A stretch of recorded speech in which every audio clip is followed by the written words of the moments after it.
For half a century, the tech industry operated on a reliable, almost rhythmic schedule.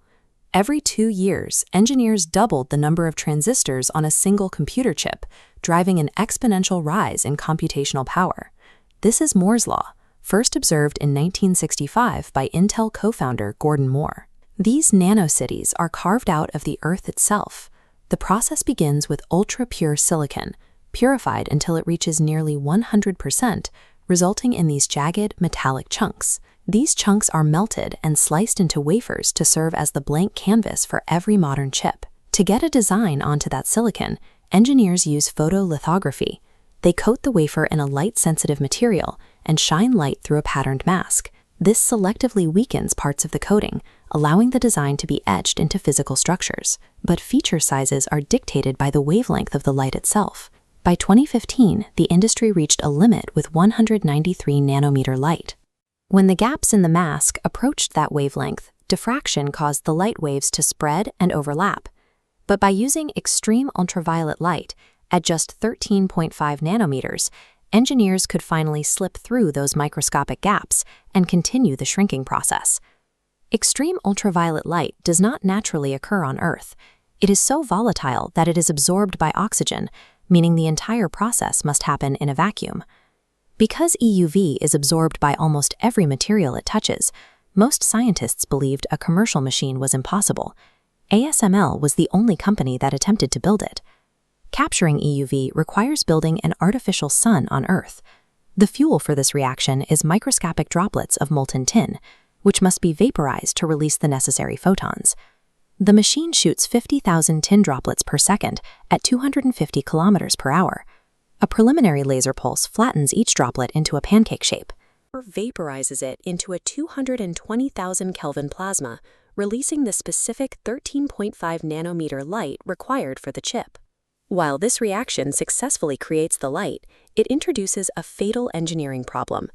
Because traditional glass lenses would absorb these photons, the machine has to rely entirely on mirrors to focus and reflect the beam. To prevent the light from being lost, the system utilizes a series of multi-layered curved mirrors. This allows the EUV light to bounce through the machine from the light source to the wafer. These mirrors must be atomically smooth to minimize scattering. If scaled up to the size of the Earth, the largest bump on the entire surface would be no thicker than a single playing card. But those plasma explosions create microscopic tin shrapnel. If even a single nanometer lands on those mirrors, it renders the optics completely useless and shuts down the $400 million machine. ASML's clever solution is to fill the chamber with low-pressure hydrogen gas flowing at 360 kilometers per hour. This hurricane-force wind catches the tin particles and chemically converts them into stannane gas, which is then flushed out of the system while the machine is still running. This solves the debris problem, but it transforms the interior into a storm of thermal and kinetic energy. This environment stands in direct opposition to the atomic-level precision the machine requires to print the actual transistors. Inside, the machine's internal components whip back and forth at 20 Gs of acceleration, over 5 times the force experienced by a Formula One driver. Despite the violent movement, the machine maintains an overlay accuracy of 1 nanometer, exactly 5 silicon atoms. A robotic nervous system adjusts mirrors thousands of times a second, like pointing a laser from Earth to hit a dime's edge on the moon. Achieving atomic stability inside a violently accelerating, superheated hurricane is the technical resolution that allowed EUV to move from a big fish story into a fully commercial reality. These high-NA EUV machines now operate inside modern semiconductor fabrication facilities, serving as the foundational infrastructure for the next generation of global computing. Delivering a single unit is a massive logistical feat. Each machine is disassembled into 100,000 parts, packed into 250 containers, and shipped across the world using a fleet of 25 trucks and 7 Boeing 747s.